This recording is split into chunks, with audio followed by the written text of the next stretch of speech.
इनेलो की पदयात्रा इस वक्त हम कवर कर रहे हैं और मेरे पीछे आप देख सकते हैं कि पदयात्रा चल रही है। और ये यात्रा अमूमन यात्रा का जब नाम आता है तो राहुल गांधी की यात्रा से हम कंपेयर करना शुरू कर देते हैं, लेकिन ये यात्रा थोड़ी अलग है। और आप देख सकते हैं सुनैना चौटाला जो हैं वो चल रही है यात्रा में, पीछे अभय चौटाला है। और इस तरीके से जो लोकल पार्टी वर्कर्स हैं उनको साथ मिलाकर ये यात्रा लगातार अब 3 गांव क्रॉस कर चुकी है सुबह से। और हम कोशिश करेंगे कि नीचे जाकर बात करने की, और यात्रा में जो लोग शामिल हैं, नेता शामिल हैं, उनसे बात करेंगे। हमारे साथ सुनैना चौटाला जी है। सुनैना जी, फरीदाबाद यात्रा आ गई है, 2 जिले कवर कर लिए हैं। आप इस इलाके में कई दिनों बाद आई होंगी, कैसा लगा? यहाँ के लोगों से रिस्पॉन्स क्या मिला?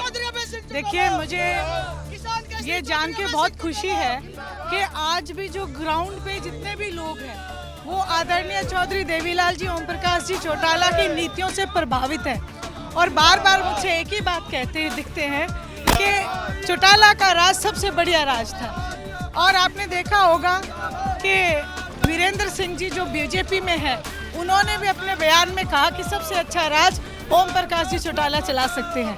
तो मुझे जो यहाँ पे एक लगाव और जो जुड़ाव, जो प्यार, क्योंकि आपने जैसे कहा कि मैं तो बहुत दिन के बाद आई हूँ, लेकिन जो मेरे बड़ों ने जो यहाँ पे काम और जो विकास कर रखा है, उसके लिए लोग हमसे प्रभावित और हमसे मिलते हैं बड़े प्यार से, दिल से। अच्छा, लोग आपसे बड़े प्यार से मिल रहे हैं, दिल से मिल रहे हैं, लेकिन ये यात्रा में जो आप संघर्ष कर रही है, आपको लगता है कि 24 में जो परिवर्तन का आप नारा देकर चल रहे हैं, कितना अभी तक कॉन्फिडेंस मिला है कि वो परिवर्तन आपको लग रहा है कि भाई हो जाएगा, एटलीस्ट इन इलाकों से आपको सीटें मिलेंगी?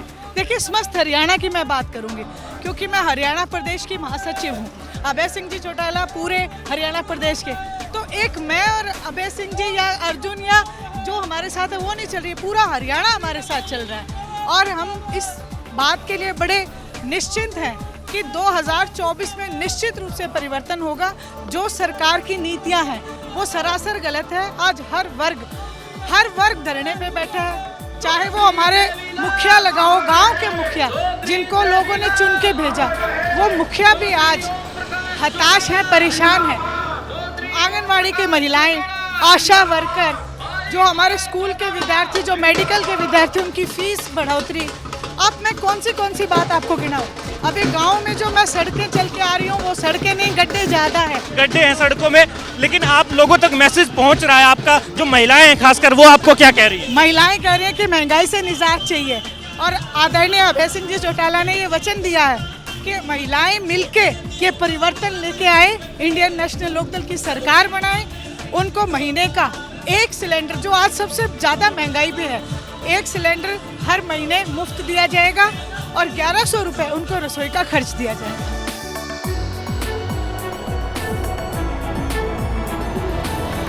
तो अर्जुन चौटाला मेरे बगल में बैठे हैं और फाइनली हमने इनसे टाइम ले लिया है। और ये बस है और यहाँ पर हम बैठे हैं क्योंकि सिद्धार्थ को चलने में थोड़ा इशू हो रहा था, तो हमने कहा कि बैठ के कर लेते हैं, हमारे लिए भी ईजी रहेगा। अर्जुन जी, यात्रा में आप चल रहे हैं साथ में, और सुबह से कैसी वर्जिश कैसी हो रही है आप? वर्जिश हमें तो प्रैक्टिस है अब काफ़ी अच्छी तरह से।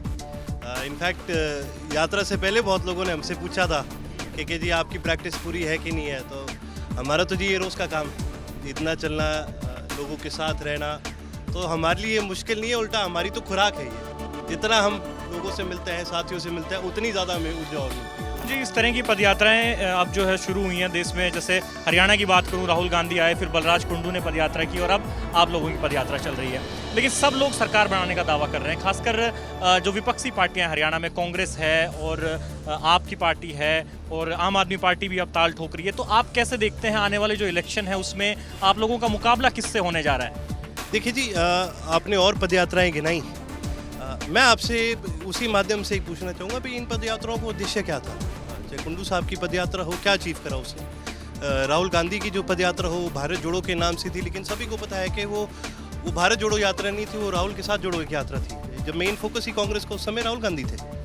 हमारी यात्रा का जो फोकस है वो प्रदेश के अंदर परिवर्तन लाना है, लोगों को जागरूक करना है, लोगों को याद दिलाना है कि आपके पास, आपके हाथ में हमारी जो देश की जनता है, प्रदेश की जनता है, वो हनुमान जी की तरह है। ताकत बहुत है उनमें, पर उनको याद दिलाना पड़ता है। हमारा जी प्रयास वो ये है कि भी हरियाणा प्रदेश के लोगों को जैसे जननायक चौधरी देवीलाल ने जागरूक करके उनको उनके हकों को कैसे लड़ना चाहिए, हकों के लिए कैसे खड़ा होना चाहिए, वो ताकत देने का काम करा। हम दोबारा वो ताकत देने का काम करेंगे और जब हम मिलकर के काम करेंगे तो आवश्यक जो हमारे साथी है, जिन लोगों के पास हम जा रहे हैं, वो अपना विश्वास भी चौधरी अभय सिंह जी के अंदर जताने का काम करेंगे। अच्छा, सियासी पारी की बात करूं तो अब ये तो क्लियर है कि आप आने वाला चुनाव जो है वो लड़ने जा रहे हैं, तो कुछ हल्के आपने डिसाइड किए हैं या अभी से कहीं पे मेहनत करना शुरू किए? कुछ हल्के हों हरियाणा के जहाँ पे आप सक्रिय तौर पे काम कर रहे हो बहुत ज़्यादा? नहीं जी, कोई कुछ ऐसा फैसला नहीं करा।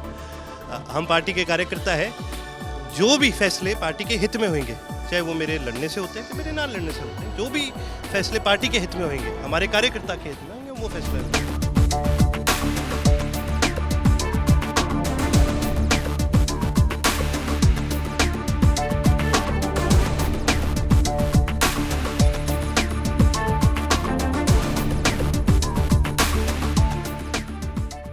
तो अभय चौटाला की पदयात्रा फरीदाबाद में है और यहाँ पर देखिए इस तरीके से लोग उनके स्वागत के लिए खड़े होते हैं, जहाँ जहाँ अलग अलग गाँव में वो पहुँचते हैं।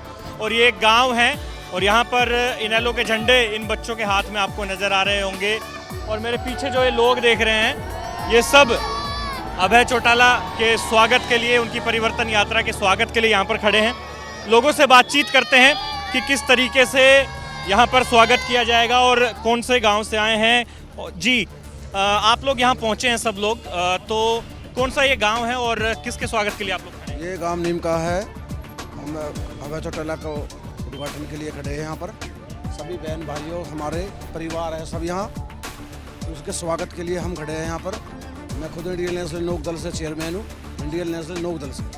आप चेयरमैन हैं, तो यहाँ पर जो पार्टी के लोग हैं, पार्टी से जुड़े लोग हैं या फिर आम लोग भी है गाँव के? गांव के सभी बड़े छोटे हैं, पार्टी के भी है, कार्यकर्ता भी है, सभी है, सब बड़े छोटे, हमारे बुजुर्ग भी खड़े हुए हैं, सब साथ है हमारे। अच्छा, इस इलाके में जो यात्रा चल रही है इनेलो की, और हम अभय चौटाला से बात भी कर रहे थे, वो कह रहे थे कि इस इलाके में हमारा संगठन उतना मजबूत नहीं है, तो आपको क्या उम्मीदें नजर आती है इस यात्रा के बाद इनेलो यहाँ कितना मजबूत होगी? मजबूत तो जी हमारे ऊपर है जी, सारे हम सम्मान कर रहे हैं, सब उसको दे रहे हैं। जब हमारे पास सब कुछ होगा तो हम सरकार के साथ होंगे। आपकी विधानसभा कौन सी पड़ती है? हमारे तिगांव विधान क्षेत्र। तिगांव।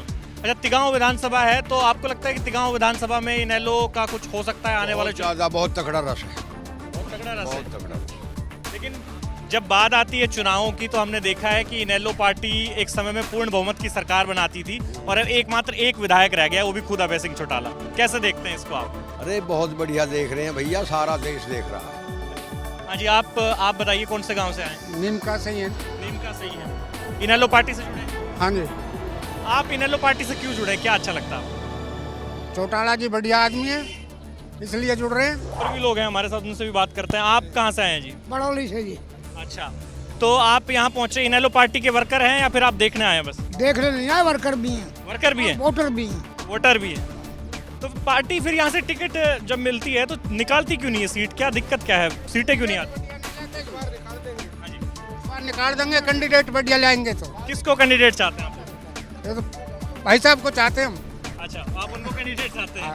अच्छा, चलो उनसे भी बात करेंगे। हाँ जी, ऐसा राजनीति में उतार चढ़ाव रहते हैं, ये तो समय वक्त की पहचान होती है। नहीं तो आपकी इतनी उम्र होगी, आपको इनेलो क्यों पसंद है, मतलब क्या खास है? हमें तो देन उसी की है, वहाँ पे 5,000 रुपये पेंशन कर देगा, हमारी मौज ले रहे हैं।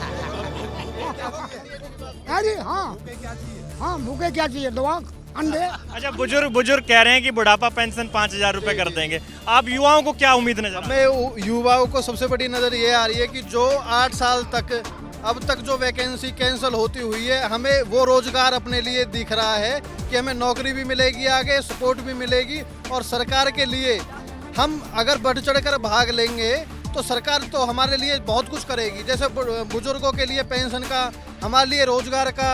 और जितने भी ये सब यंग है और बुजुर्ग आदमी हैं, हम इसलिए खड़े हैं कि अभय जनता के लिए खड़ा है, अपने लिए नहीं खड़ा है।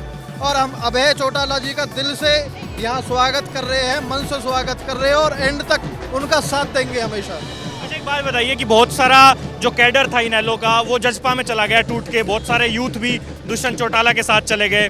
आप लोग जजपा में गए थे, आपको दुष्यंत चौटाला पसंद आए थे शुरू में? नहीं, हमें पसंद पहले भी नहीं आए और अब भी नहीं आए, और हम अब भी अभय सिंह चौटाला जी के साथ और आगे भी रहेंगे उनके साथ। उसको भी खुलवाएंगे, खोलेंगे। किस पे बैन लगा है? पेंशन पे नई पेंशन नहीं बन रही, नई पेंशन नहीं बन रही। नहीं बन रही। बहुत लोग बुजुर्गों का ये कहना है कि उन्होंने 5100 रुपये पेंशन के लिए बोला था और अब इन्होंने 250 रुपये बढ़ाए 2750 रुपये किए हैं। तो ये अपने वादे से मुकर रही है सरकार, इसलिए इसके साथ हम नहीं है, ना बुजुर्ग है ना युवा है। अच्छा ये बताइए कि बात ये आती है, गठबंधन की भी बात आती है कि भाई इनेलो को किसी के साथ हाथ मिला लेना चाहिए और विपक्ष इकट्ठा हो रहा है पूरे देश में भाजपा के खिलाफ। तो आप लोगों को लगता है कि हरियाणा में इनेलो को किसी से हाथ मिलाना चाहिए? नहीं, हम तो हाथ मिलाएंगे नहीं, इनेलो भी हाथ नहीं मिला पाएगी किसी से भी। इनेलो के कैंडिडेट ही ऐसे है जो किसी से हाथ मिलाने की जरूरत नहीं है। हमारे बुजुर्गों का सहारा, हमें बुजुर्गों का आशीर्वाद है, हमें किसी का सहारा मिलने की जरूरत नहीं है। हम खुद खड़े हैं यहाँ, अभय चौटाला के साथ हम भी खड़े हैं, हम भी कैंडिडेट है। जितने भी भाई है, जितने भी हमारे साथ खड़े हैं, सब हमारे प्यार करने वाले हैं। अगर अभय चौटाला हमको कैंडिडेट अच्छा देगा तो हम यहाँ से जब TCM बना के भेजेंगे। अच्छा ये कह रहे कैंडिडेट अच्छा देगा और वो कह रहे थे कि आपको कैंडिडेट बना। आपका क्या नाम है? नहीं, मेरा नाम तो साधु सिंह है। मैं कैंडिडेट वाली बात तो नहीं कर रहा, मैं तो इन लोगों के साथ हूँ, इनके साथ रहूँगा। बात रही सरकार की, लोग बीजेपी से तंग आ चुके हैं, लोग त्राही त्राही कर रहे हैं। नहीं, आप तो इनेलो के वर्कर इसलिए ये बात कह रहे होंगे। हाँ हाँ, नहीं ऐसी बात नहीं है। इन लोगों से आप पूछ लीजिए, अगर इन लोगों की ज़मीन एक्वायर हुई है तो इनके साथ कितनी इनकी दुर्दशा है। इनके मुआवजे 10 साल से इनके मुआवजे लटके पड़े हैं और इनकी ज़मीन कोड़ियों के भाव ली जा रही है। जिस ज़मीन का रेट आज 10 करोड़ 15 करोड़ रुपए है, वो ज़मीन इनकी 16 लाख रुपए से लेकर 1 करोड़ रुपए तक ली गई है, जो इनके साथ अन्याय है। ये लोग सड़कों पर बैठे हैं, इन्होंने धरने किए हैं, पर इस सरकार में कोई सुनने वाला नहीं है। INLD की आज ये जो समर्थन जुट रहा है इसलिए है कि ये लोगों की, जनता की, किसानों की, गाँव की सरकार ज़्यादा है, व्यापारियों की सरकार ना होके ये गरीब आदमियों की सरकार है। इसलिए जो जन समर्थन इतना जो जुड़ा हुआ है, इसीलिए है। ये सब लोग अपनी मर्जी से आए, किसी के कोई दबाव नहीं, कोई लालच नहीं। आप सब देख सकते हो, आप सबका इंटरव्यू ले रहे हो और भी ले सकते हो। ये बात आपकी ज़रूर मान लेता हूँ मैं कि मैं INLD का आदमी हूँ, कन्फर्म है, ये कोई चक्कर नहीं है, ठीक है। लेकिन फिर इस सरकार की अगर कहीं भी देखी जाए तो इस सरकार में बेरोजगारी बढ़ चुकी है, महंगाई बढ़ चुकी है, कोई संभालने वाला नहीं है, अफसरशाही बेलगाम है। और जो भी लीडर हैं यहाँ, चाहे वो छोटे से बड़ा तक, सब अपनी प्रॉपर्टी डीलिंग में लगे हुए हैं। कोई किसी को कोई मतलब नहीं है कि इस एरिया में कोई यूनिवर्सिटी बने, अच्छे रोड बने, बिजली पानी की अच्छी व्यवस्था हो। आपने देख भी लिया होगा, जबकि फरीदाबाद हमारी हरियाणा की वित्तीय राजधानी है। ऐसी राजधानी होने के बाद भी यहाँ के लोगों के साथ जो भेदभाव बढ़ता जा रहा है, यहाँ का पैसा पता नहीं बजट के अनुसार क्यों नहीं लगता। आपने देखी होगी कोई सड़क, किसी सड़क के आप हालात देख लें, आपके मास्टर रोड देख लो, मास्टर रोडों के नाम यहाँ पे बिल्डरों की मनमर्जी है, जैसे मर्जी है जहाँ रोड मोड़ देते हैं, जहाँ रोड को मनमर्जी कर देते हैं। रिक्वायरमेंट की बात आती है तो किसानों पे लाठियाँ बरसाई जाती है। ये बताइए, तमाम मुद्दे आप गिनवा रहे हैं, मेरे को ये बताइए आप लोगों की सरकार कैसे बनेगी? क्योंकि एलनाबाद का उपचुनाव हुआ, वहाँ पर अभय चौटाला सीट तो निकाल ले गए, लेकिन उनकी जीत का मार्जिन घट गया, जबकि किसान आंदोलन उस समय चल रहा था, पीक पर था, उसका भी असर था। उसके बाद आदमपुर का उपचुनाव हुआ, वहाँ पर इनेलो को मात्र 5000 वोट आए, लेकिन आप लोग सरकार बनाने का दावा कर रहे हैं। सरकार कैसे बनाए? देखिए, एलनाबाद की अगर बात करें, हम विपक्ष में होते हुए हम सीट जीत रहे हैं। जब INLD का कभी समय था, कोई सीट हम कभी नहीं आ रहे, बाई इलेक्शन कोई चुनाव हम नहीं आ रहे। आदमपुर की बात की जाए तो आदमपुर का इलेक्शन पार्टी ने ना जीत के, वो चौधरी भजनलाल का गढ़ था और चौधरी भजनलाल ने डोर टू डोर काम कर रखा था। उसकी शर्म से, उसकी लिहाज से लोगों ने वोट दिया ना कि बीजेपी को वोट दिया है।